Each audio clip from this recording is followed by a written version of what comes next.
bagakoloniza igihugu. Ikintu cya mbere babaga bagamije ni ukubashushanya mu isura yabo. Abafaransa, ibihugu byose bakolonije babyitaga la France d'outre-mer, ngo ni Ubufaransa bwo hakurya y'inyanja. Bagakora uko bashoboye ngo bavuge Igifaransa, le français de France, bavuga Igifaransa nk'Abafaransa, ndetse byanashoboka bakarya umugati w'i Paris. Siko buri hari ibihugu bukirya umugati w'i Paris, ngiye nko muri za Senegal, ikikwereka ko umuntu ari umusirimu arya umugati w'i Paris, sibyo? Uzi ko hariho n'Abanyafurika bafata indege bakajya gushopinga, bakajya kugura imyenda i Paris, kandi bayisize iwabo. Kubera iki? Icyo babateyemo n'iki? Ni ukuvuga ngo barashaka kwishushanya n'Umufaransa, bakarya umugati w'i Paris, ariko batuye hehe? Muri Senegal cyangwa hano hirya muri Congo. Natwe rero niko bimeze. Batubwira ngo twebwe hari ukuntu iyo ngiye aho Imana ituye hameze, ariko twebwe yatwohereje ngo tuzane ubwami bw'Imana hano. Kandi iyo uzanye ubwami uzana n'umuco wako. Twebwe dushinzwe gukwiza umuco w'ubwami bw'Imana hano. Ejo twabonye inyungu dukura mu kuba mu bwami bw'Imana.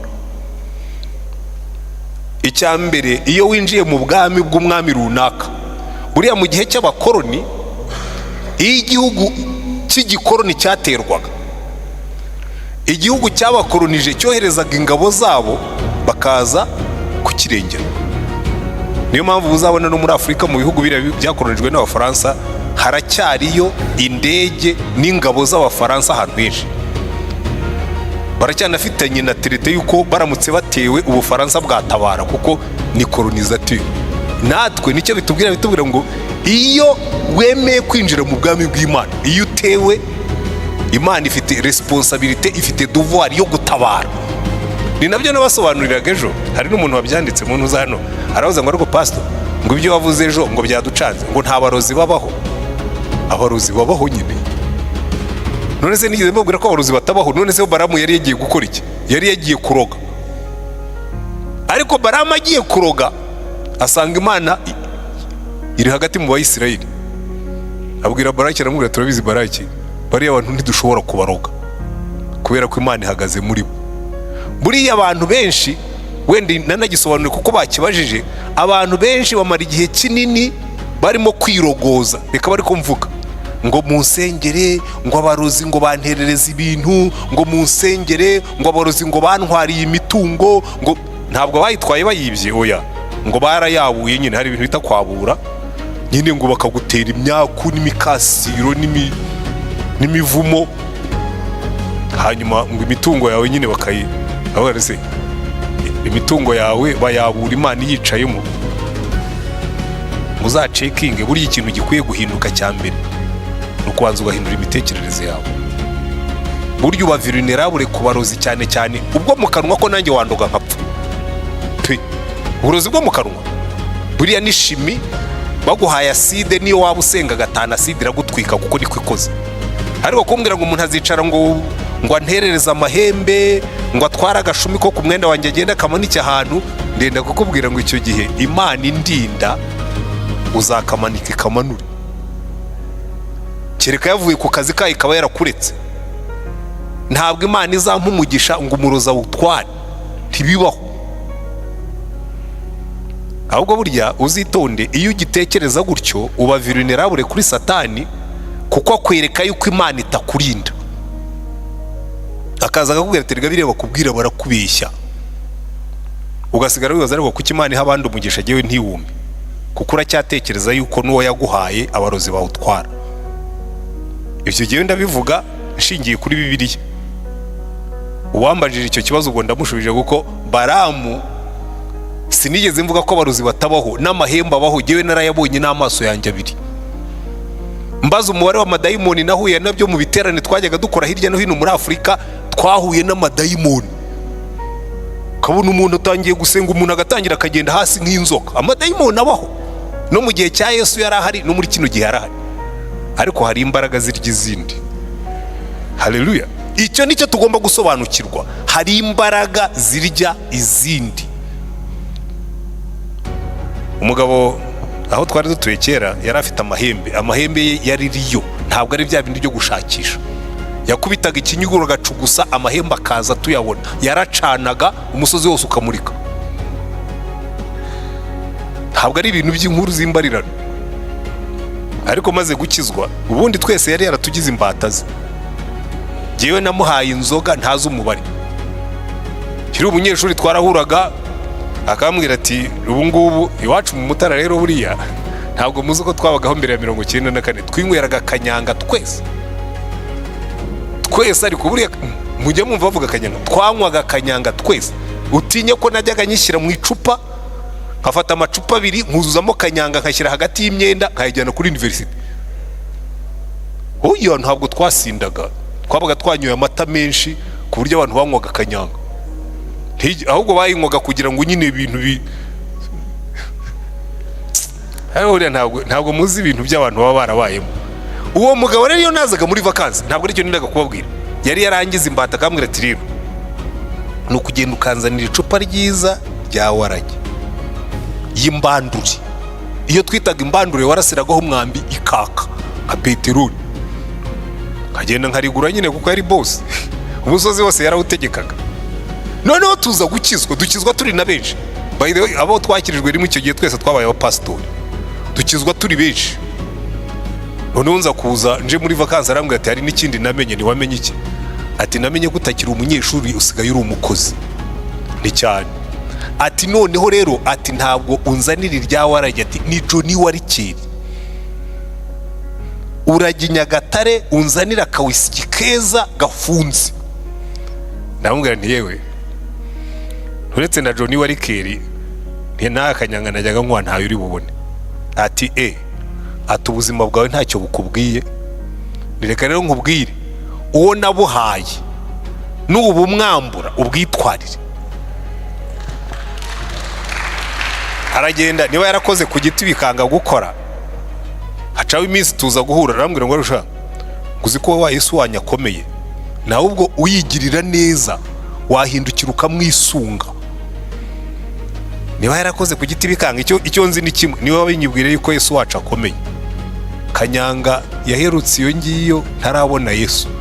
Buriya abantu bakubwira ngo amahembe, ngo abarozi, ubwo mu kanwa bwo nanjye ndabutinya, kuko ni shimi yo burya.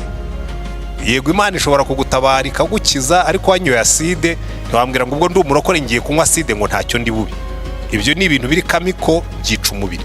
Ariko biriya baterereza ngo by'amahembe ni bike, hapi yewe twakubise amahembe inshuro nyinshi rwose ku buryo ntabwo amahembe ashobora ibyo rero Baramu yafuteraga ntabwo ari uburozi bwa shimi, nubwo mu mwuka. Abamanika imyenda mu biti ntabwo ari ibyo mu kanwa, n'ibyo mu giti. Abashyira inyoni ku marembo n'amaraso ntabwo ari ibyo mu kanwa, n'ibyo mu nzira. Ngo wamuteze ibintu arabikandagira. Iyo Imana ikurinze ibyo ngibyo ntibikora. Nicyo navugaga ubwo ngubwo ngo rekane kumutindaho cyane, kuko yari yabajije ngo ariko se ngo pastor we arahakana ko abarozi babaho. Ngewe ndabazi babaho. Ntabwo uzi ibihugu twagenzemo tuvuga ubutumwa, uzajye za Tanzania. Twagiye mu giterane Tanzania, Dar es Salaam, barabwiriza ngiye kubona umuntu yikubise hasi aragenda nk'inzoka, atangira kugenda agendesha inda, ukabona neza n'inzoka igenda. Umukobwa amuhagarara imbere ati mu izina rya Yesu dayimoni w'inzoka avamo. Tubona umuntu arahagurutse, dayimoni barazirukana zikagenda. Hari imbaraga ziba muri presence. Iyo presence y'Imana yaje, amadayimoni yose aribwiriza gahunga. Mwabonye ko mu gihe cya Yesu dayimoni nizo zamuhendahendaga, zikamubwira ngo tubabarire, ntutwica agashinyaguro.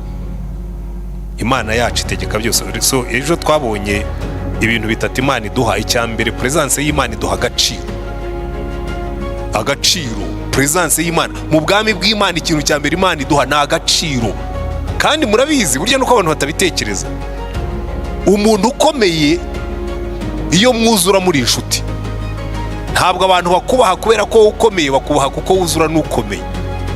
Siko bimeze. ubu ngubu reka wenda nishyire hejuru nka perezida wa repubulika nsuye agaparika imodoka imbere y'irembo ryanjye, abantu bakaba bizi ko ari iye, akavuga ngo yasuye Antoine, mwajya mureba ukuntu abantu banyubaha. Noneho tekereza kumva Imana nyir'ijuru, umuremyi w'ibi byose, not only idusura ahubwo itugira abana bayo. Ahubwo sinzi impamvu abakristo batari bumva uburemere bwabo turi bo. Presence y'Imana iduha agaciro karenze ako ushobora gutekereza. Cyonyine kumva uri inshuti y'Imana byaba ari ikintu gikomeye, ariko noneho guhinduka umwana w'Imana ni agaciro ko iryo, that's kingdom power, imbaraga z'ubwami bw'Imana. Iyo rero wamaze kubona ako gaciro, Imana irakubwira ngo genda umpamagarire n'abandi bose babaye ibirara bagaruke imuhira. Iyo ni impamvu twabonyeje. Ikindi cya kabiri twabonye nuko iyo turi hamwe n'Imana iduha uburinzi bwayo. Ibyo byo nabivuzeho sinibwongere kubigarukaho, ejo twarabivuze cyane, naho nahereye. Icya gatatu iduha ubutunzi bwayo, provision. Niyo mpamvu nababwiye nti biriya bintu byose uyu munsi turaza gusobanukirwa aho bipfira, kubera yuko Imana ikikora iza kutugarurira ibyo twari dufite ariko twambuwe. Ubwo n'abafite ibyo bambuwe, hano muri kino giseke harimo abantu bavuga ngo rwose mu nsengere ngo Imana ingarurire ibintu byanjye nambuwe. Hari ababyambuwe n'abantu, harimo ibyifuzo byose byaraye mu byose nabisomye nanabisengeyeho. Abambuwe ibyabo n'abarozi babaterereje imyaku, babaterereje bibaho. Ntimuze kunyumva ngo mugire ngo ndimo ndabihakana, ariko hari ikintu kimwe icyo Imana yaje gukora, yaje kudusubiza ibyo twambuwe. Haleluya! Icyo nicyo Yesu yaje gukora, ariko uyu munsi turasoma aho byapfiriye, kuko buriya hari ikintu kimwe abantu batarasobanukirwa, kandi ni mu byumva hari ikintu biri buze kubafasha. Ndagira ngo tubanze dusobanukirwe ikintu cyitwa icyaha. Amen. Icyaha mujye ku Itangiriro ibice 3, kuko maze iminsi ntekereza nsanga hari ukuntu twigishije abantu, tubigisha nabi. Iyo umuntu avuze icyaha wumva iki? Iyo umuntu avuze icyaha abantu benshi bahita bumva, reka ariko ntomboze, reka wenda Damuru ni ya mikrofone uracyayifite cyangwa bayikwambuye? Ndagira ngo aba ari we ntomboza, kuko ni wowe gahunda. Nibayiguhe ubitekerezaho ko ugiye gusubiza iki kibazo. Iyo bavuze icyaha Damuru wumva iki? Murakoze. Iyo bavuze icyaha numva ikintu icyo ari cyo cyose kintandukanya n'Imana. Okay, rekeraho. Ninde utekereza bitandukanye n'ibyo? Buriya rero icyo nicyo kintu cya mbere, ntawe uhari, bose batekereza nkawe. Ikintu icyo ari cyo cyose kigutandukanya n'Imana. Reka rero nze mbabwire ikintu gikomeye nadekuvuye ku cyaha. Burya icyaha ntabwo gitangirira ku kintu kidutandukanya n'Imana. Mufate Itangiriro, kuko ndaje mbasobanurira ikintu cyitwa icyaha kugira ngo mucyumve neza, ujye umenya ko ushobora kuba mu cyaha kandi nta kintu wakoze. Kuba mu cyaha kandi nta kintu wakoze. Ku bantu benshi aravuga ati giye rwose ntacyo nkora, nta byaha nkora. Aho si ikibazo kiri, biterwa n'icyo ucecekanye. Tangirira ibice 3 baravuga ngo inzoka yarushaga uburiganya inyamaswa zo mu ishyamba zose. Sibyo? Tangiriro ibice 3. Inzoka yarushaga iki? Uburiganya. Wanze uca umurongo ku ijambo uburiganya. Uwiteka Imana yaremye ibaza uwo mugore iti, ni ukuri koko Imana yaravuze iti ntimuzarye ku giti cyose cyo muri iyi ngobyi? Question mark. Imana yaravuze ngo ntimuzarye ku giti cyose.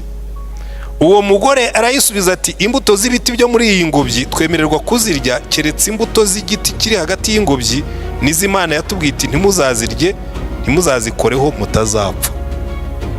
Iyo nzoka ibwira umugore iti gupfa ntimuzapfa kuko Imana izi yuko ku munsi mwaziriyeho amaso yanyu azahweza mugahindurwa nk'Imana mukamenya icyiza n'ikibi.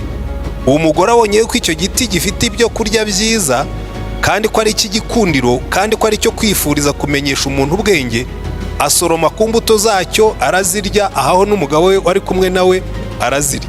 Amaso yabo barahweza bamenya yuko bambaye ubusa, badoda ibibabi by'imitini berameramo ibicoce. Haleluya.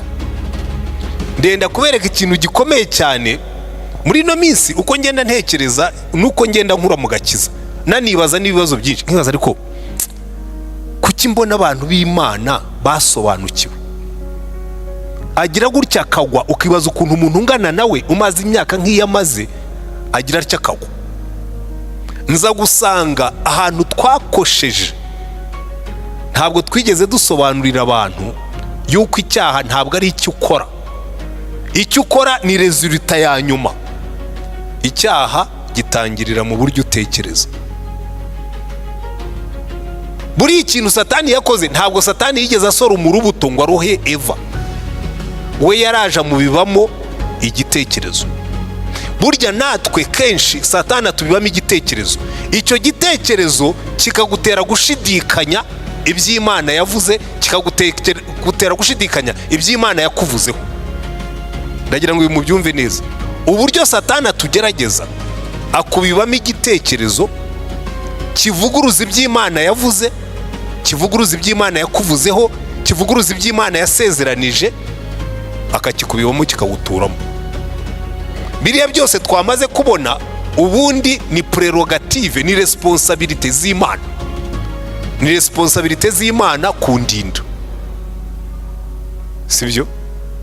Nkuko Abafaransa bashobora gushyira ingabo zabo muri Central Africa cyangwa muri Mali, bivuga ngo baramutse batewe, ariko navuga kera bakiri abakoroni babo, ubu bwo bibasaba ko basaba uruhusa ngo babatabare. Ariko kera bakiri koroni, uwari gutera Senegal yari kubateye Ubufaransa d'outre-mer, uwari gutera Mali yari kubateye Ubufaransa bwo hakurya y'inyanja, uwari gutera Central Africa yari kubateye teritwari y'Abafaransa kuko ni koroni yabo. Twebwe rero turi koroni y'ijuru.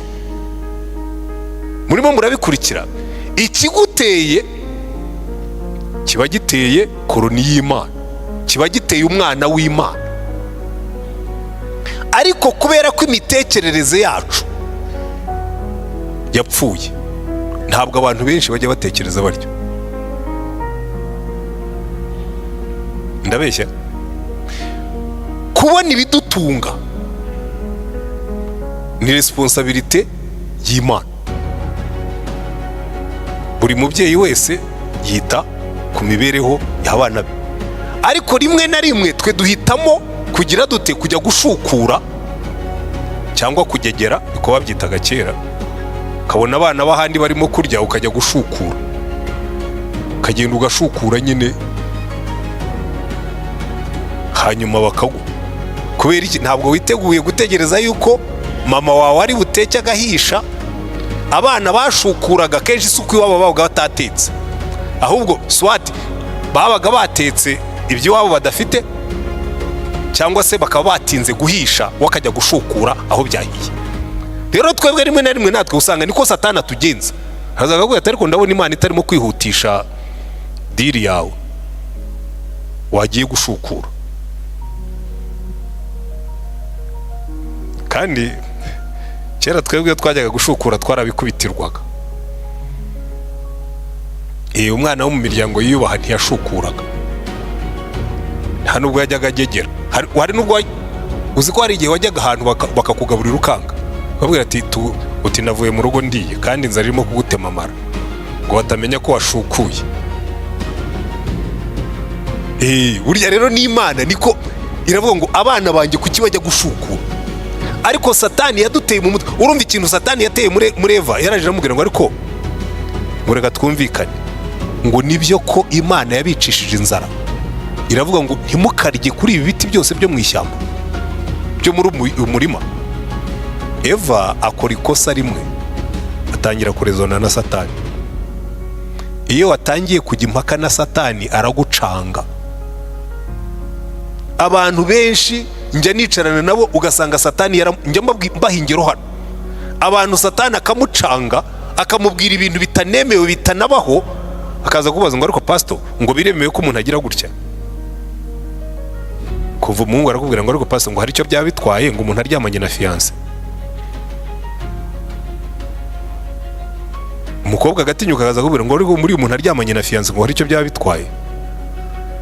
Ntabwo nti ukuyemo na fiance munaryamanye yaramaze gukwa, kuko bwo wakubwira ngo ubwo wabaye umugabo nabwo ubukoze ikosa ku Mana. Uzi impamvu ubukoze ikosa? Nuko abataraba umugore wawe ngo umujyane mu rugo. Ni ikosa, ni icyaha. Ariko umuntu akaza kubera ko Satani yamubwira ati ariko se ko uyu mukobwa mwamaze gusezerana ubundi ikibazo kirihe mwakwiryamana? Akazaza hano nyine twabwira ngo turabaranga, ukabona umuntu arimo arabundabunda agerageza kwihina ngo bitagaragara ko yashyuhaguje. Bipfira hehe? Bipfira muri logique y'imitekerereze. Adamu na Eva mbere yuko bagwa ntabwo Satani yigeze abasoromera urubuto, icyo yabateyemo ni igitekerezo. Aba bibamo igitekerezo arangije arigendera, nta nubwo yagarutse. Hashwi ntabwo yagarutse, yari abizi neza yuko iyo watangiye gutekereza, kandi iyo mvuze gutekereza reka tubirebe muri ubu buryo. Hari igihe utekereza bikica biriya bintu bitatu twabonye biza mu bwami bw'Imana. Reka mpere ku cyambere, agaciro kacu.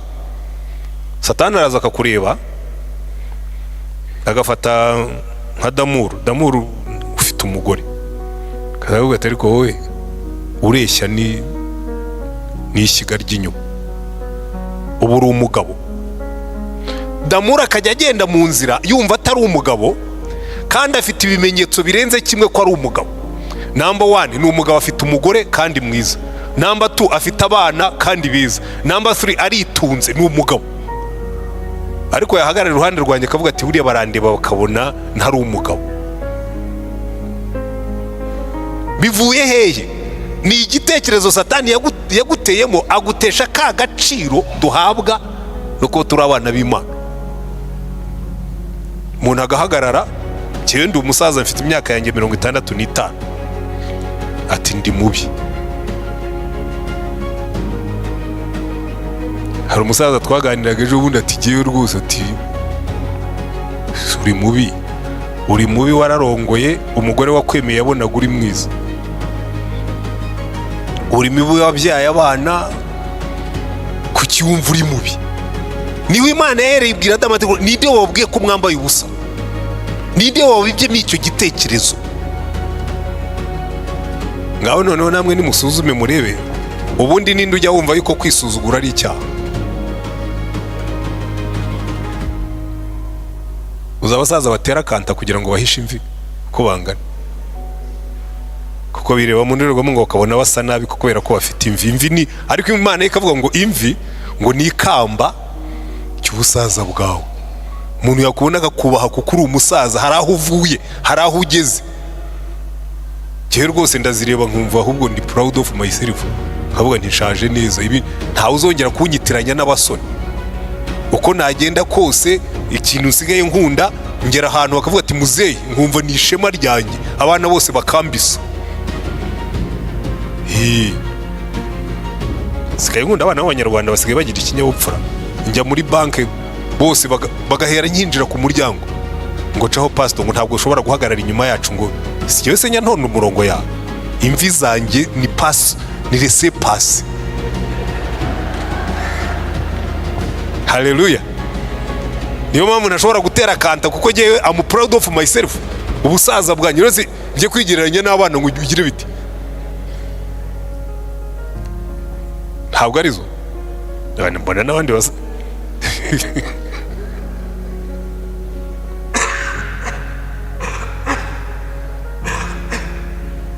Icyo ni icyambere. So imitekerereze irabanza ikica kariya gaciro Imana yaduhaye, kandi niho Satani ahera. akabanza akakwica mu mutwe akakubwira ati ubu wowe nta gaciro ufite, nta n'icyo uzageraho, kandi Imana iguhetse. Nimwabiririmbaga hano, umuntu araza akaririmba ngo iraduhetse iraduhetse, tuzabaho dute, tuzatungwa n'iki? Ukibaza se izo ndirimbo niwumva ko zivuguruzanya? Umaze kuririmba ko Imana iguhetse, umuremyi w'ijuru n'isi, umutunzi wa byose, warangiza ukaririmba tuzabaho dute? Niyo utabiririmbye urabivuga. Hari igihe abantu bicara bakavuga ati ibiciro rwose byazamutse, batu noneho tuzabaho dute? Ndavuga nti ngewe hari ikintu kimwe nzi, nigeze kubaho nta n'ibiciro bihari, nta n'ifaranga riri mu mufuka gusa, kandi ugasanga mu gitondo wariye, kuko Imana irategeka HCR ikaza ikakugaburira mu nkambi, wenda nturye ifiriti n'amafi, ariko ukarya impungure na rantire, Imana yigashyiramo amavitamine, bugacya wumva umeze neza kabisa, mpamvu sawa. Kuko icyangombwa n'ubundi turira kubaho. Tukiva mu nkambi, sinzi umuntu ugeze kuvuga ngo uyu muntu ngo abantu ngo bafite abana benshi mu rugo, ngo ntibatekera abagabo neza, ngo barya za sumare. Muzi ibyo bita sumare? Ni ibintu bitogosheje. Ndababwira nti ngewe ningera mu ijuru ntabwo Imana izambaza ibiro by'inyama n'iby'amafiriti nariye, izambaza abantu nagiriye umumaro. Mujye mutekereza nk'Imana. Iyo mitekerereze yose nari kurondora myinshi, iyo mitekerereze yose ni imitekerereze twashukuye mu isi. Namba 1 twe turi abana b'Imana.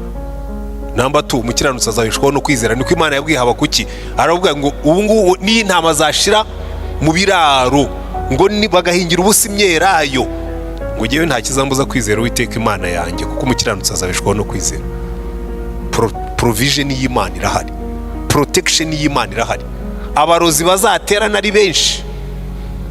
Mu gihe cya Eliya, abarozi ba Bayali n'Abashera barateranye ari 850, ahagaze ari umwe wenyine n'Imana ye. Aravuga ati nimuhamagara Imana yanyu duhangane n'ibyo bikagiro byanyu. Bahamagara Imana yabo ntiyitaba, ngo warikeba biranga, kuko Eliya yari abizi neza ko ubwo Imana iri mu ruhande rwe, imbaraga niwe uzifite. Umunsi abakristo baziga gutekereza batyo, ntawe uzongera gutinya abarozi. Umunsi baziga gutekereza batyo, ntawe uzongera kwisuzugura, kuko icyaha, reka mbereke ibintu 5 icyaha kishe, hanyuma tugane ku musozo. Ikintu cya mbere, icyaha kishe imibanire yacu n'Imana. Umuntu amaze gukora icyaha, cyamukuye muri ya presence y'Imana, bwa bwiza bw'Imana bwari bumuriho yabuvuyemo. Abantu benshi ntabwo bagituye muri ubwo bwiza bw'Imana, ntabwo baba muri presence y'Imana. Kubera iki? Ya mitekerereze, ngo bumvise Imana igenda ije kubagenderera nk'uko yari isanzwe bikora, ngo bahita birukanka bihisha munsi y'igihuru. Imana batandukanye nayo, icyaha kidutandukanya n'Imana.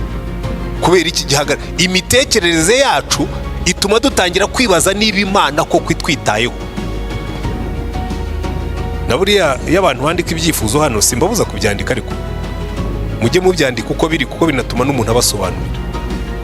Umuntu yandika akandika akavuga ati ngewe rwose sinzi icyo Imana yamuhoye. Nta kintu Imana yaguhoye, ahubwo Satani niwe waguteyemo ko hari icyo Imana yaguhoye. Niba waratinze kubona umugabo, nta Imana yaguhoye. Niba waratinze kubona umugore, nta Imana yaguhoye. Niba waratinze kubona akazi, nta Imana yaguhoye. We yinambeho. Yobu yaravuze ngo niyo yanyica nzapfa nkiyizera, ngo kandi nta wayitegereje wakozwe n'isoni. Ahubwo Satani arabaza akakubwira ati wowe yarakwibagiwe, none shugurika. Wajya gushugurika ugakubitirwayo, kuko iyo wavuye imbere y'Imana, protection yayo ubwo wagiye hanze yayo. Icya mbere ucyakishe, iyo mitekerereze yatumye bahunga Imana. Icya kabiri, kuko barabanje baratekereza, ngo Eva yarabanje aratekereza, ngo akajya anyura imbere ya rwa rubuto, agaburira icyo gitekerezo, arakigaburira, akajya anyura imbere y'urwo rubuto, ngo akarureba akarwitegereza. Ngo icya mbere ngo abona ari rwiza. Musoma ayo magambo murebe ukuntu bikurikiranye. Yarabanje ngo uwo mugore, umurongo wa 6, uwo mugore abonye yuko icyo giti gifite ibyo kurya byiza kandi ko ari icy'igikundiro kandi ko ari icyo kwifuriza kumenyesha umuntu ubwenge, urumva yagiye akirata. Burya n'umugabo ugiye kugwa Satani arabanza akamwereka ati ariko ujya ubona uriya mukobwa uyu munsi akamwereka ukuntu aseka neza, ejo akamwereka ukuntu agenda neza, ejo akanamwegeranya akumva ukuntu aganira neza, hanyuma yajya ahindukira yareba umugore we akibaza impamvu yarongoye uyu nguyu ntarongora uriya, ntanabone yuko batanganya imyaka. Ashatse aramuka batekereza neza ariko bati ibyo ari byose uyu mukobwa avuka nari naramaze kurongora, so nta n'impamvu yo gutekereza ngo kuki atari we narongoye kuko yari ataranavuka. Noneho ukabona umuntu w'umusaza nkanjye aragenda ahoboba yirukanka inyuma y'abana ngo ariko ngo giye wamugurira rose bite muzeyi kwereka ngo umugore wanjye arashaje, wose urabyiruka. Ndajya umva Rugamba aririmba ngo nashatse umugore narutaga none arashaje nge nkibyiruka. Ubyirutse ute? Wamushatse umuruta arashaje wowe ubyiruka wese ukora usubira inyuma. Nzashaka umutoya mu muharike numvira iryo raha. Iyo ni imvugo ya Satani. Yitegereje ruriya rubuto ngo abona ari rwiza, abona ari urw'igikundiro, abona rwatera umuntu kumenya ubwenge. Next move akora igikorwa. Buri icyaha kirabanza kigatwitira muri twebwe mu buryo bw'imitekerereze, cyarangiza kikavamo ibikorwa. Iyo kimaze kuba number 1 kidutandukanya n'Imana. Icya kabiri gisenya ka gaciro wari ufite. Adamu na Eva mwabibonye hariya ngo amaso yabo barahweza bamenya yuko bambaye ubusa. Burya abantu bose baba mu byaha baba bambaye ubusa. Ikintu cya mbere kiranga umuntu wambaye ubusa agerageza guhisha ubwambure bwe. Mpora mbibabwira hano, umunsi uzabona urimo gusibasiba muri telefone mbere yo gutaha ujye umenya ko ari mu byaha.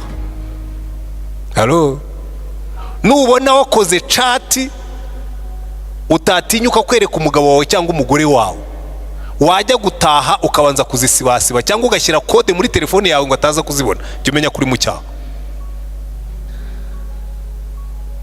Nyamara ntawe ujya atekereza gutyo ngo amenye ngo ibi ni ibyaha. Nubona ugiye kureba filime ukabanza kureba ko nta muntu kureba, buryo uba wambaye ubusa, menya kuri mu cyaha. Kandi abareba porno bose barabanza bakihisha. Ndabeshya? Ibintu byinshi ntabwo abantu bazi ko ari ibyaha kuko ntibize kumenya icyaha uko gikora. Cyaha gikorera mu bitekerezo kandi conscience yawe irabanza ikakubwira ngo ibi bintu ugiye gukora ni urukoza soni, wambaye ubusa, wataye agaciro. Mu yandi magambo, ujya gusambana wese arabanza. Nahoze mbaza umuntu nahoze ibi byaha mubikorera he ko mbona muri Kigali yewe aho nyuze hose n'abana baranze. Mwebwe iyo mugiye gukora ibyaha mujya he? Atari ko pastor tuzi ko wibera mu isi y'intungane, atari amaroge so yose ari hanze y'umujyi n'iki ugira ngo amarike. Mwabonye ko muri uyu mujyi hari ahantu ujya ukajya ahantu muri kwe hirya za Masaka ugasanga irogi. Iyi rogi ni nduyize. Buryo ukuntu zunguka zo zishyuza ku isaha, aho amahoteli yishyuza ku ijoro bo bishyuza ku isaha.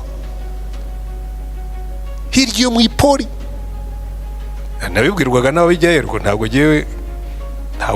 ngewe ndajyayo. Kwishyuza ku isaha zikamakinga business, ukajya wibaza ahantu zikura business. Nabo ni mu bwihisho bw'abanyabyaha n'ibicocero. Ujya kwihisha, nubona ukoze ikintu ubanje kwihisha ujye umenya ngo uri mu byaha. Ko ni Adamu na Eva bakoze kandi buryo biba byagutesheje agaciro. Ikindi cya kabiri byishe imibanire yabo n'Imana, byica agaciro kabo, biberimera ibicocero. Icya gatatu birabatandukanye, byica imibanire yabo. Bitatu bya kane by'ibyifuzo biri muri iki giseke ni ingaruka z'icyaha. Ni ingaruka z'icyaha cy'umugabo wicaye munsi y'igihuru yasangiye urubuto n'umugore. Imana ibatunguye irababwira ati ntabwo mwari urubuto nababujije. Umugabo atunga urutoki ngo ntabwo ari yewe n'uriya mugore. ingo zose iteka ryose iyo zirimo kugenda nabi zibamo gutunga urutoki. Ntabwo ari jyewe n'uriya mugore, ntabwo ari jyewe n'uriya mugabo, ntabwo ari jyewe n'uriya, batunga urutoki. Siko byagenze. Icyaha gitandukanya abantu n'abandi. Bitatu bya kane by'ibyifuzo mfitemo aha ngaha, n'abana bakubwira ati rwose turababaye, papa yaradutaye. Harimo n'abashyizemo ibyifuzo ati rwose ndasenga ngo Imana izanyereke papa, yagiye hehe? Bene ibyo byifuzo biba bikwereka ngo hari icyaha cyaje gitandukanya umuryango. Ibindi birimo ni umugabo n'umugore bimeze nabi, ibindi birimo ni abavandimwe barimo kurya abavandimwe. Ibyo byose ni ingaruka z'icyaha gitandukanya abantu n'abandi. Iba cyagarukiraga aho ngaho, kimaze kubatandukanya na ya provision, kirayica. Kubera ko Imana yarabwiye iti sawa, ubwo mwahisemo kwigenga. By the way, buriya mwari muzi yuko ibihugu byinshi byabagaho neza bikiri mu bukoroni. Abakoroni bamaze kugenda birigenga, byigenze byigenga nabi. Uzi ko buriya mu gihe cy'abakoroni bakidukoronije nta bibazo by'abahutu n'abatutsi twari dufite, n'ubwo aribo babiteje, kuko bari bahari bakontorora koroni. Bamaze kuvuga ngo tubahaye independence, ibibazo biraza. Uzareba Afurika niwo mugabane ugikennye, kuko twarakoronijwe. Abakoroni batashye tunanirwa no kwigenga neza. Abantu benshi babwiye Imana ngo tugiye kwigengera, ahubwo tubwo mushaka kwigenga ni munitunge. Mwajyaga murya imbuto zo muri Edeni, none muzajya murya mwiyushya kuyo. Ubutaka buzameramaho n'ibitovu, n'ibidukikije bigiye kubarwanya. Mu yandi magambo, bwa butware Adamu na Eva bari bafite nabwo barabutakaje. Iyo wakoze icyaha utakaza ubutware bwawe. Urereka mbere uko bikora. Uzi kubona uri umuntu w'umugabo ugataha mu rugo ubebera kubera ko uzi ko noneho kubera yuko ubebera, wagera hafi yo mu rugo Satani akagutiza ikindi cyaha, akakubwira ati ikaze utontome nk'intare. Ukaza wikajije, ukaza uvuga nabi, ukaza utontoma, noneho ibinyoro bikiyongera mu bibembe, rwa rugo rukaba rubi. Urimo uraprotecting ibyaha wakoze, kubera ko nta burinzi bw'Imana bukikuriho, ugiye kwirinda uvuga nabi. Ariko ubundi buryo ubutware bw'umugabo no gutaha mu rugo nk'ugiwe, utavuga nabi. Kaza abana bose bakaza baje gusuhuza papa, umugore akaza aje guhobera sheri. Ariko uzarebe bitatu bya kane by'ahantu henshi, iyo umugabo atashye amahane araza. Kubera iki? Autorite ye iva ku Mana yamukuweho. Njya mbibwira abantu hano iyo twigisha abantu bubatse ingo cyangwa n'ahandi, nuzabona umugabo baza ngo uzi uwo ndiwe hano muri uru rugo, nuzabona umubyeyi abwira abana ngo muzi ko ndi so, uzamenye ko autorite y'ubwo yagiye. Ubundi ntabwo intare ijya ibwira inyamaswa ngo ndi intare. Iyo itontomye zirabimenya ko ihari. Iyo ihaze ziyicaho zikigendera, nta nubwo itera amahane, kuko ni intare zirayizi. Ariko kumva umubyeyi arimo kubwira abana ngo muzi uwo ndiwe hano, ngo ni jyewe wababyaye, barabizi nyine. Ubundi se bazi ko babyawe nande? Burya ikibazo ntikiba kiri muri bo, kiba kiri muri wowe. Muranyumva neza? Iyo umuntu yatakaje autorite morale ahabwa n'Imana, ibintu byose biramwubahuka. Ya protection Imana yabahaga, bwa butware Imana yabahaga bwavuyeho, irababwira ngo noneho ngo kandi ngo ubu n'amaho azajya bica, ngo ubutaka buzameramaho n'ibitovu, n'amaho azajya bica, ko nta protection mugifite. Irangije irababwira ngo ubu ngubu n'udusimba dutoya tuzabubahuka, muzarwara kandi muzapfa. Ibitaramwubahukaga byose byaramwubahutse kubera icyaha. Kubera iki? Imana yakuyeho protection, na mikorobe ziramwataka, na virusi ziraza. buri ibi byose mubona bitugora. Uzi kubona akantu ngo bita ngo ni virusi kampfuka amazuru nkarwara gripe no guhumeka bikanga, ukarwara korona igafata ibihaha, arakantu kamanjwe ngo ni virusi. Zaradutinyutse kubera ko nyine autorite yacu twari dufite kirya gihe Adamu yayikuyeho, ariko umunezero dufite hari igihe Imana izayitugarurira. Niyo mpamvu hahandi twasomye ejo baravuga ngo icyo gihe ngo ntihazongera kubaho kurira, nta kuboroga kuzongera kubaho, nta kuniha kuzongera kubaho, nta mubabaro uzongera kubaho, nta rupfu ruzongera kubaho, nta ntambara izongera kubaho. Ubwo byose Imana izaba yabihinduye bishya. Ariko rero ikimbabaza muri kiriya gice twasomye ejo, reka abariho nsoreza mbabwira impamvu tugomba kuvuga ubutumwa kugira ngo mwayumvise.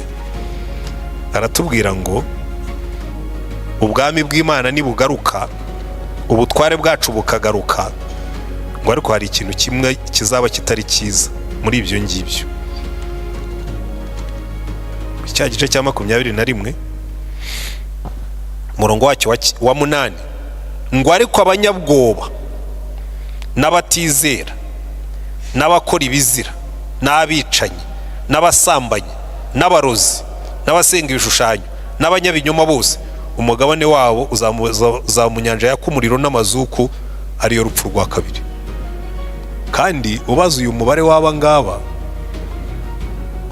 dufitemo inshuti nyinshi, dufitemo abaturanyi, dufitemo abakolege, ariko kubera icyaha, ndenda kubabwira ngo kubera icyaha natwe hari icyaha tubamo,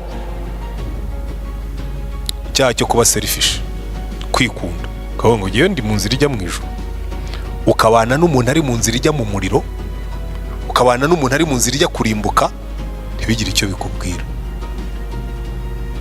Uzi buriya umugani w'umwana w'ikirara Yesu yaciye, uriya mwana w'ikirara niwe twigishaho, nyamara si umugani we. Uriya mugani ntabwo wagombaga kwitwa umugani w'umwana w'ikirara. Yesu aca uriya mugani yari arimo kujya impaka n'abafarisayo n'abanditsi, kubera yuko yari yagiye kwita ku banyabyaha, asangira n'abakoresha b'ikoro n'abanyabyaha. Baravuga ati uyu mugabo usangira n'abakoresha b'ikoro n'abanyabyaha buriya azi Imana. Aravuga ati ariko ngewe icyanzanye ni ugushaka aba ngabo. Noneho abacira umugani w'abavandimwe babiri. Aravuga ati umwana umwe yavuye iwabo atwara ubutunzi bwa se ajya kubwayisha ubugoryi bwe. Noneho agarutse mukuru we ararakara. Burya umugani ni uwa mukuru we warakaye, kuko nibo abafarisayo n'abanditsi yabwiraga. Mu yandi magambo ni nk'aho yababwiye ati uyu mukuru we yagombaga kuba yaragize umutwaro wa murumuna we, yagombaga kuba yaragiye gushaka murumuna we, yagombaga kwishima kuruta se abonye murumuna we agarutse. Ko by the way ubutunzi yari yarangije ntabwo ari ubwa mukuru we. Se wamubyaye yangirije ubutunzi, aramuhobeye, aramwakiriye, ariko mukuru we, kuko uriya mwana yari yatwaye umugabane we, ntabwo yatwaye uwa mukuru we. Murankurikira neza, yatwaye umugabane we, uwa mukuru we urasigara. Wenda yaba umunyakuri ari kuvuga ati uyu nguyu nubwo agarutse mwakire, ariko ntuzamuhe ku mugabane wanjye. Ariko aravuga ati uyu mwana wawe, nta nubwo avuze ngo uyu petit frère. Noneho Yesu burya rero ntabwo mujya mubona ko turi ba petit frère ba grand frère. Uriya mu grand frère, uriya mukuru, uriya mwana w'ikirara ni ishusho yacu. Imana ifite abana b'ibirara benshi. Hari abagore babana n'abana b'ibirara, hari abagabo babana n'abana b'ibirara, hari abana bafite ababyeyi b'ibirara, hari ababyeyi bafite abana b'ibirara, ariko kenshi iyo bameze neza twumva ntacyo bitwaye. Umugabo wanjye n'umwana mwiza ntambuza kujya gusenga, ariko ntasenga, ari mu nzira y'igihogere igana kurimbuka, kandi ntacyo bikubwiye grand frère. Ngo abana wanjye n'abana beza, ngo nubwo badasenga ntibanywa inzoga ntibagira bate. Grand frère, abana bawe bari mu nzira y'igihogere igana kurimbuka, ntacyo bikubwiye. Ngo uriya mu friend wanjye ngo aritunze yibeshejeho, ibyo bizasigara hano ku isi, ntacyo bikubwiye. Icyo nacyo ni icyaha. kuko tuzabibona muri indi somo. Hari n'ibihembo byateganijwe ku bazaba barakoze umurimo mwiza w'Imana,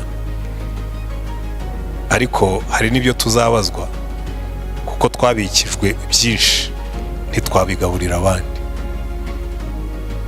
Uyu mugoroba ndagira ngo tubitekerezeho mu gusenga kwacu, dusengera abandi twisengera, kuko abantu ibyaha byamaze ingo, ibyaha byamaze ibihugu, ibyaha byamaze abantu ku giti cyabo, ariko rimwe na rimwe tubicamo tutabyitayeho. Dusenga Imana, ariko igihe dusenga ubwira Imana ngo Mana mfasha mbe umusaruzi, mfasha ne kuba mukuru w'uriya mwana w'ikirara, ahubwo nibura nse na se, ariko ahubwo nduteho nse na Yesu njye kumushaka. Kuko ndenda kubabwira ikintu gikomeye cyane, nahoze mbitekereza mvuga ngo reka nzakora amakadi nka twari twarakoze muri 2013. Ndavuga ngo ya ninyakora ubu ngubu muzayabika, reka tuzayakore turangije amasengesho. Mbwira abafathers ngo Fathers Union ufite mission yo kubyara abandi, kandi atari ukwinjiza abo twabwirije hano. Oya, abasanzwe hano mu kigega ubwo nta bazinjira muri Fathers, ariko ntabwo zabara abo twabwirije. Nimureke mbabwize ukuri, niturangiza iki giterane nimureke tuzakore strategy zo gushaka abantu, dukore za anniversaire tuzikorere mu rugo, dutumire inshuti zacu tuzibwira ubutumwa, dukore birthday z'abana tuvuge ngo iyi birthday y'umwana ni nka bait, ni nk'ikirobesho, ndatumira inshuti zanjye ariko tuzibwira ubutumwa. Dukore za romantic dinner, dutera meza hariya, dutumira abantu, ubundi dukora romantic dinner nimushaka muzakoresha, ariko Fathers na Mothers dukora umurimo. Youth Union mushaka ibintu dukora, turoba abantu tubakuri mu byaha. Shobundi haje umuhungu umwe hano ku cyumweru, haza ati ni munsengere. Mpamagara Bedi yaricaye hejuru ya n'umwe, nti fata uyu muntu. Aragenda ageze muri koridoro arambwira ati pastor, ati nkubwiza ukuri, ati nitwinjiramo hariya muwe murasambuye amafaranga, ati harimo umusaruro urenze uwo dushobora gutekereza. Abantu barimo bararimbuka twicaye hano kandi bari iruhande rwacu. Mureke impande zose tuze twirare mu murima wa Satani, tukuremo abantu, tuvidure ubwami bwa Satani, twuzuza ubwami bw'ijuru. Haleluya. Mu bitekerezeho buriya aba leadership ya church, Fathers Union, Mothers Union, Youth Union, Sunday School, Church Council, amatorero shingiro, tuzakora leadership summit muri uku kwezi cyangwa mu ntangiriro z'ukwa kane, nibamara kuduha pastori mushya. Birateganijwe. Kimwe mu byo tugomba kwiga ni uburyo tugiye kuvuga ubutumwa muri aya mezi no muri imyaka iri imbere, tugashyiramo imbaraga kabisa, tugakora umurimo w'Imana mu mpande zose, umuntu ku giti cye natwe twese nk'amatsinda. Ariko n'amakadi nzayazane yabahe mwuzuzeho kugira ngo ajye bibutsa gusengera abantu batatu nkuko twabikoze muri 2013. Hari abantu biteguye kuba bafata kadi akavuga ati yinzanire ahubwo nandikeho abantu nzajya nsengera kugeza igihe nzababona bavuyeyo. Ndimo ndakoresha demokarasi, nimbona ibiganza ndazikoresha, nimbona nta bihari ndamenya ko ntabyo mushaka gukora. Ntacyo abahari bashobora kuntera umwete, barahagije. Nzayatanga ari ku cyumweru, buriya batamanitse n'abashyitsi. Reka dusenge Imana. Batamanitse buriya n'abashyitsi, kubera yuko ntabwo abashyitsi bashinzwe kumvira pastori, ariko abakristo biremeraho bagombye kunyumvira. Kadi rwose ndaje nzikoresha, kiriho n'amagambo meza nk'ayo turimo kwiga, ariko turobe. Imana yatugize abarobyi b'abantu. Amen. Turagushimye Mana yacu, udufashe gusobanukirwa neza, kubera yuko icyaha cyaje mu isi gisenya imibanire yacu nawe, gisenya imibanire yacu n'agaciro twari dufite, gisenya imibanire yacu n'abandi, kitwononera protection twari dufite muri wowe, ibintu byose biratwubahuka, twicira n'imibereho, biteza ubukene, biteza ubusumbane n'ibindi byose. None turasenga muri iyi minsi ngo dukoreshe, tugarure ubwami bwawe, duhindure ibintu, duhindure abantu, dushyire izina ryawe hejuru. Kandi waratubwiye mwami Yesu ngo nushyirwa hejuru uzireherezaho abantu bose. Udufashe tubikore, udufashe kubisohoza, udufashe kubishobora. Kandi turasengera itorero ryacu ry'Iremera ngo imbaraga z'Umwuka Wera zimanuke. Mana, uko turimo gutekereza uburyo tuzakora ivugabutumwa dukoresheje inzego zose dufite, utwungura ibitekerezo, uduteremo umwete, kandi nurangiza udukoreshe, utuvane muri selfishness, kwirebaho gusa.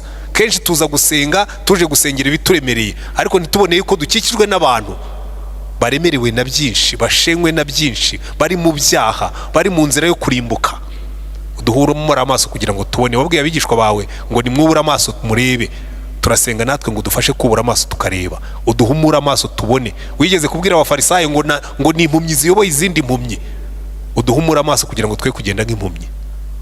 Udufashe kugira ngo dusoze imigambi yawe, udufashe kugira ngo tubere abandi umugisha, mu izina rya mwami wacu Yesu Kristo, amen.